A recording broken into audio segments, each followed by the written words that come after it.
Memory forensics is a mainstay of incident response. Its relevance and necessity only growing with time as encryption technology has become more integrated, especially in consumer devices. Yet memory forensics is neither intuitive nor simple. Looking to change that is a new startup, Truffle Pig Forensics, founded by a team of ethical hackers in Pfaffenhofen an der Ilm, Germany. Co-founders Aaron Hartel and Christian Müller are with us today to talk more about it. I'm your podcast host, Krista Miller, and welcome Aaron and Christian. Hi, Krista. Hi, Krista. Thanks for having us. Of course, it's a pleasure. Likewise. So let's start with a bit of an introduction since your company is a startup and you're so new. Christian and your third co-founder, Ollie, are ethical hackers. Is that correct? Yeah, exactly. So what we mean by that is that we basically use hacking techniques, but in a way that is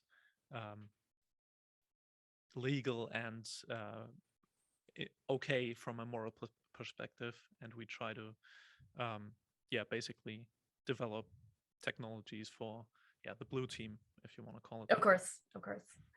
And Christian, your college thesis formed the basis for Truffle Pig's Nexus product. And Aaron, your background is in business. So I wanted to find out more about how you got started in this industry and what has led you down this path. Yeah, I think I might start. My story is a bit shorter here. So basically I just met Chris and Ollie at some point, approximately, was it 3 years ago now? Yeah, I think it was 3 years ago when I still was in my master's.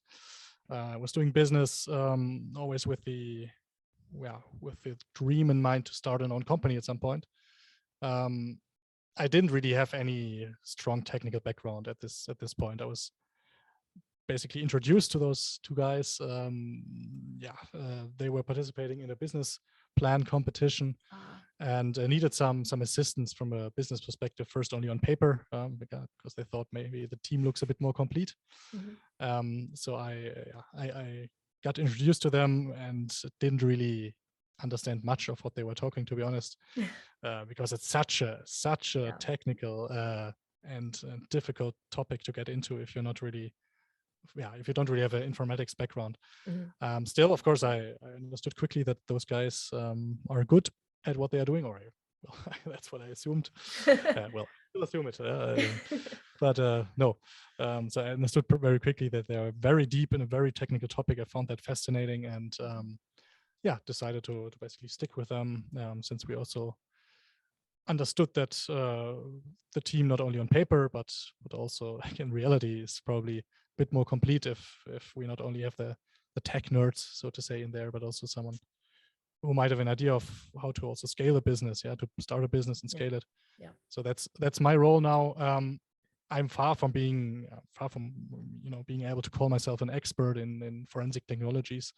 I'm still learning every day. I think, of course, I understand more now with those 3 or 2 years of full-time experience. But still, I'm learning every day, and my understanding for the market and for the different customer segments, of course, and for the technologies is developing with every day here. And still a long and very interesting journey. And of course, you never really stop learning in such a fastly, rapidly developing field. But so from my side, I was always interested in programming and learning new things. I think I learned the first little programming skills in C with 8, because I wanted to implement a game. So my dad taught me, and when I was 15, I learned PHP, and with 19, I think I got a job programming a backend for a company. They wanted to digitize their basically their whole infrastructure. Okay. Then with 21, 22, something like that, I think I got back to game programming. And I wanted to implement a multiplayer for a single player only game, and that was closed source. So that was pretty hard. And I got to know Ollie, and he knew reverse engineering and exploitation and stuff like that. So he taught me how to reverse engineer a game and understand the concepts there, and manipulate it to do what you want it to do. So that was basically the background for what we are still doing today. Just understanding the concepts of huge projects, and getting information out of them. In 2016, then I was still doing my bachelor thesis, and had some lack of motivation because game programming was more interesting. So I was looking for some motivation source, and I applied for a internship at the German Federal Police, and the forensics department accepted me. And I got into memory forensics there, and learned the concepts and also the problems they have with the current state of the art in that field. And basically I decided that I want to improve in that the technologies in that field and get really deep into it. And that was that was basically the fundamental idea for the company. I think that was what caught my eye about your value proposition, which includes incident response, but also law enforcement. That's not something that I've seen extensively before in memory forensics. So I wanted to find out more about that. In particular, your website describes some cumbersome technical challenges with memory forensics. Is this a problem for security operations centers and first responders, lab personnel, or both, and why? So I think as Chris said, our background is really the law enforcement sector, where Chris had to work with those tools that were available, which are also good. I mean, we like the tools that are out there. We think they are grown by the community. They have a place, and they are good. They did a lot of good.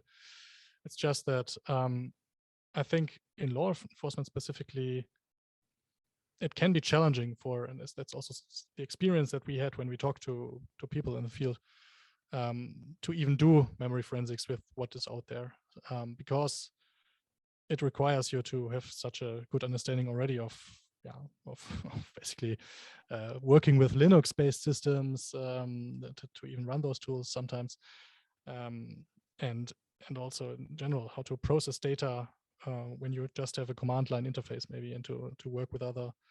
And even, of course, you can maybe build a front end, but it all or get a front end open source and build an own system. But it's all rather manual. You have to do a lot of manual work there.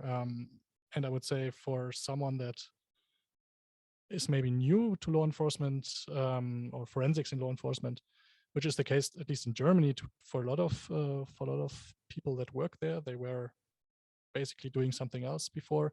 Then they got training and kind of started like that. It can be pretty hard. And so currently memory forensics is only being done in, say, the most sophisticated law enforcement agencies in Germany. Because they have the people that are skilled enough to do it. And this is, I think, something that should change, because memory is such a rich source of data. Of course, if you can get it, you cannot always get it. And of course, computer has to be running or just shortly being shut down. But if you can get it, you can get lots of value out of it, more value than probably from any other source of data. And that's what made it really interesting for us to make it more accessible, to make it more user-friendly to use, also faster. We think there's a lot of potential to implement memory analysis technologies in a faster way than what is currently out there. And those were kind of the initial motivation. So having a fast tool or a fast technology, one that is, of course, always depending on the product that you build on top of it, but the user interface that is easy to use, that is automated, and of course also forensically sound. This is something that we were really chasing after. with our technology development when we started back in 2019. I think I should. You asked about also other segments, incident response. There probably the challenges are a bit in memory forensics are a bit different. Being that you're not only looking at maybe one laptop, one machine that you want to analyze, and that you really want to go on a deep dive in, but you're looking at potentially hundreds or thousands of machines. And when you're faced with such a challenge, when you're facing such a challenge, it's just not practical to do, or you with the current setup of tools and what is out there, you have to focus on maybe individual machines, one or two machines that you're analyzing at a time. You cannot just screen maybe a whole network with forensic integrity in a fast way, and then assess whether or where to conduct or to continue with the investigation, which is something that optimally from our perspective should be done. So fast triage of as many machines as possible, fast results, and then a decision on where to go further. So that to do that with the current tooling is a challenge. Of course, you can script stuff, you can use some of the open source scripts also that are out there, but still it's error prone in some sense. And building a stable solution that is able to screen potentially thousands of endpoints. This is something that we think would be of high value for many incident response teams. So the challenges are a bit different. We started with the basic technology, so with this memory analysis technology, implementing our own heuristics, our own algorithms there. So we haven't copied anything there, just built everything ourselves, because we want to make it the core of the technology. And then from this point on, we want to publish different products for different sectors. So for law enforcement, something that helps them really focus on maybe the analysis of individual machines in depth. For incident response teams, that will take it some more time. We can go into that in a bit, but we want to really focus on delivering solutions for fast initial triage of lots of machines. So deployment of some data collection tool, and then aggregation of data and analysis of data. And for the fraud sector, which for us is the kind of newest use case that we are still kind of getting into, but of course it will be more about analyzing user behavior data that can be found in memory. Okay. And maybe I want to say that right now already, we don't want to only focus on memory. Of course, we see memory as a core source of data, but we know that, of course, it's not always available. So we want to integrate also other sources of data. This is, and we are working on that already, even though we started with memory. So such as what other kinds of data, or can you not say that yet? Yeah, I think Chris, maybe you want to elaborate a bit on that. Yeah, of course. So we already have kind of a disk integration actually with SleuthKit. Oh, okay. Yep. And yeah, we at the moment we have some problems with that, but in general it works. We want to add sources from disk as well. So right now, for example, we have our registry parser to get artifacts from memory, and the structure on disk is a bit different, but a very tiny bit. So we can relatively easily change our algorithms to also be able to get that data from disk, to have more registry keys that might not be in memory at the moment, and also see differences. So there are, just as an example, there are some malware strains who change registry keys in memory but don't flush them back to disk, things like that. yeah, and the same is valid for other data sources. So, for example, event logs. We just had a master thesis on event logs, so they will be in the product relatively soon, hopefully. Yeah, so we want to add those, and later down the road, we also want to add online sources.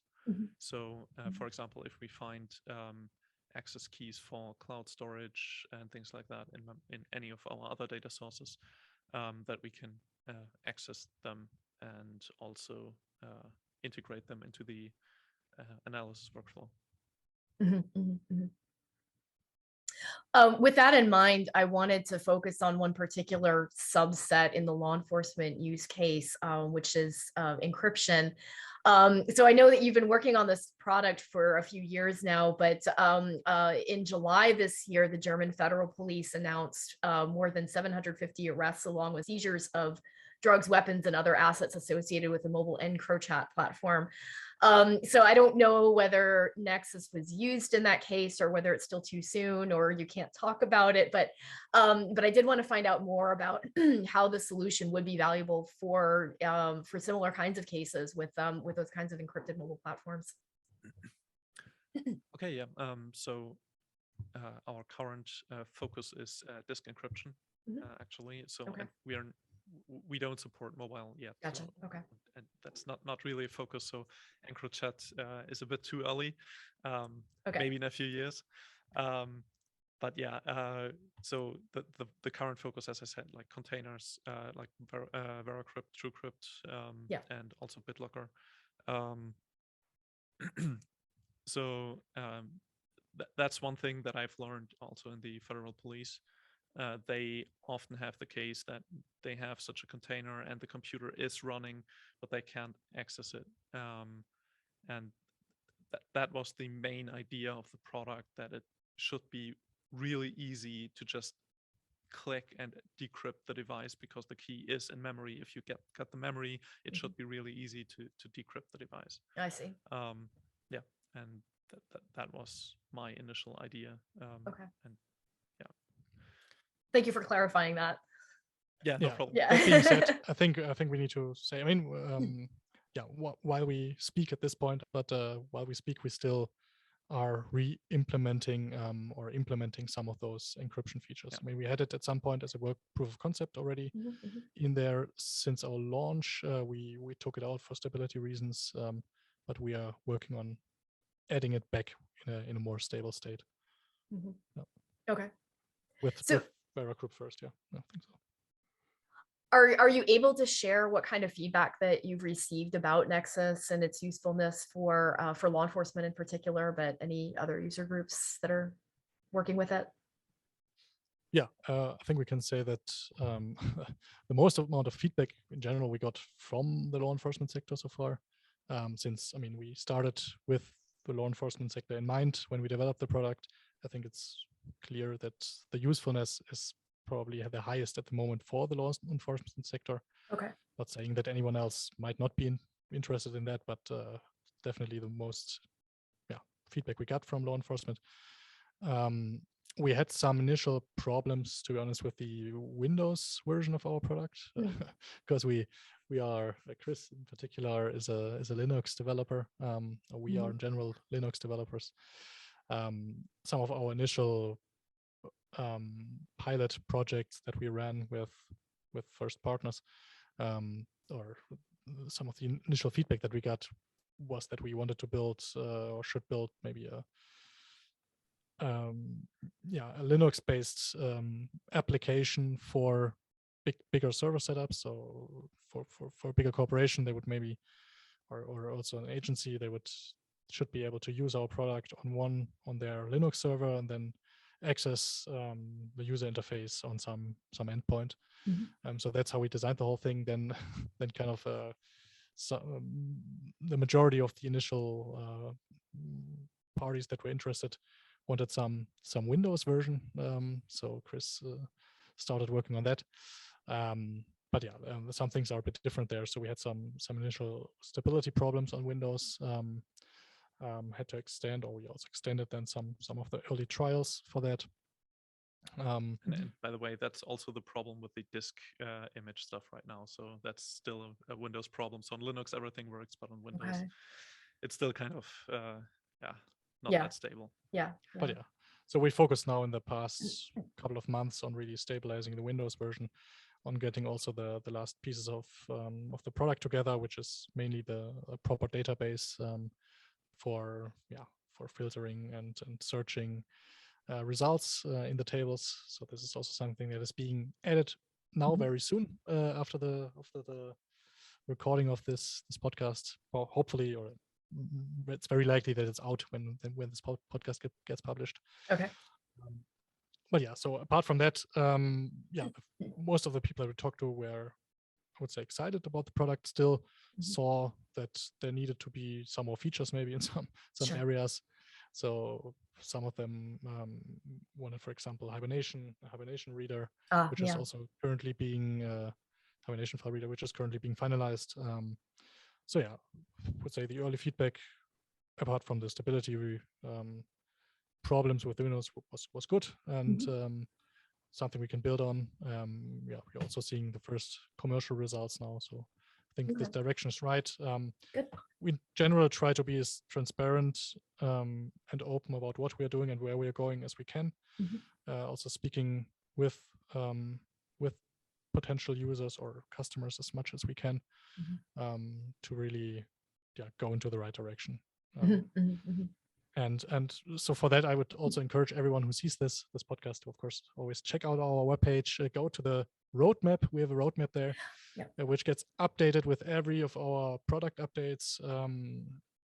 And it should give you a good idea of where we're going, where we are at the moment. And of course, if in doubt, always just download the product, test it out. It's available with a limited image size for free on the website. Good to know.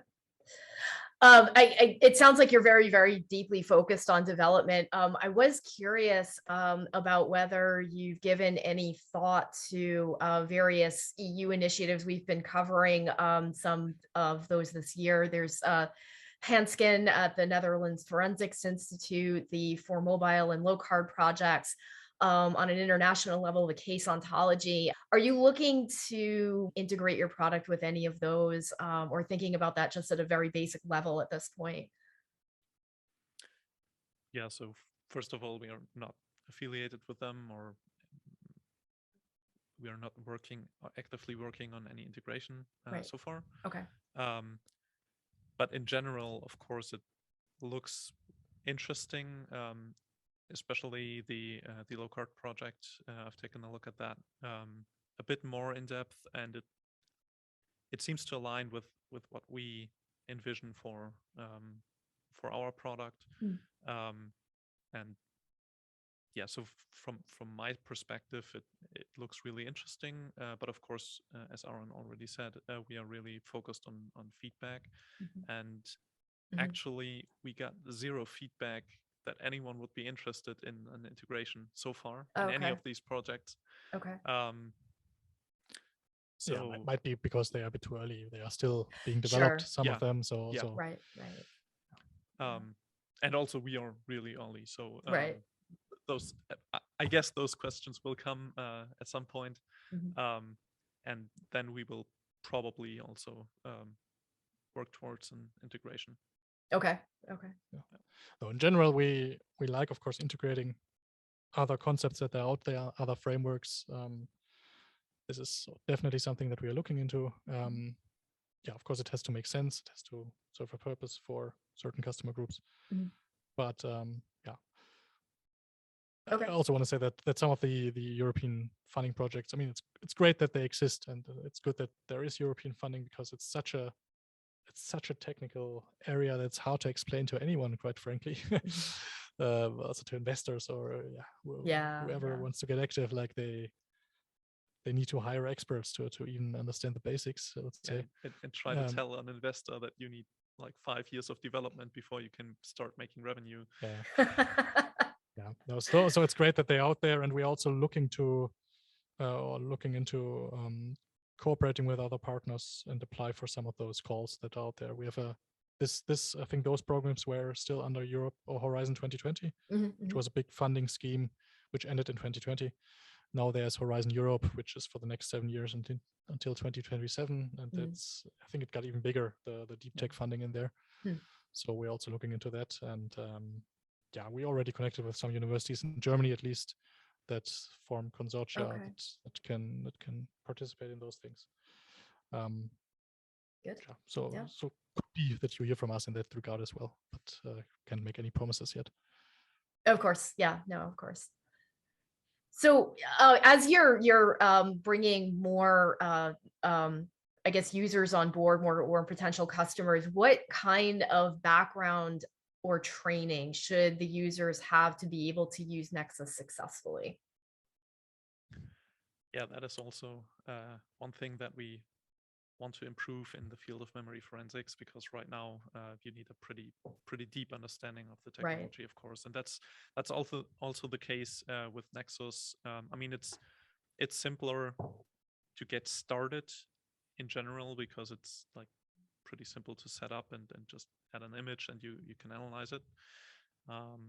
But so right now the difference is not that big. So you need a background in at least IT security and understand malware concepts, depending on the use case, of course, if it's more law enforcement or more incident response. But we want to work on that and integrate a very or deeply integrate a knowledge base that you can basically click on any artifact type and any indicator of compromise or whatever we display in the front end, and you get additional information to that and can read up what's going on there, what does it mean. But yeah, that's, as you can imagine, pretty much work. So we are just getting started with that, and it will probably take a while, but it's one of our focus topics that we want to give memory forensics, or the possibility to do successful memory forensics, to more people. Okay. Yeah. I have a final question. Go ahead. Sorry, just one addition to that. So yeah, I think it's, as Chris said, easy to get some initial data, just to see results, but interpreting the results, of course, still remains some issue. That also probably can never be fully solved. I mean, you always have to be able to understand some of the process information that you get from looking at the memory dump. This is something we cannot take away at any point, but the hurdle should be lower. The entry point should be easier to familiarize yourself with those topics. And that's what we try to achieve. Okay, that makes sense. So I have a final question for you. The name Truffle Pig is very distinctive. Where does it come from? Yeah, so that is actually a story that comes from Ollie. Okay. So yeah, he was working in a IT security startup before, and I think it was at an incident. So they were also handling some incidents, mostly Linux systems, and he was looking for some stuff, or a team member of his was looking for things, and he didn't find it within like 2 hours or so, and he was sitting down and what's the problem, and like 5 minutes later, here it is. And he was like, okay, you're a truffle pig, you find the truffles. And that's how somehow stuck with us. So I like it. Yeah, and we think it describes what we try to do, of course. Yeah. Well, looking for our truffles in the majority, in the vast amount of data out there. Exactly. Yeah. Well, Aaron and Chris, thank you again for joining us on the Forensic Focus podcast. Yeah, thank you, Krista. Yeah. Thanks also to our listeners. You'll be able to find this recording and transcription along with more articles, information, and forums at www.forensicfocus.com. Stay safe and well.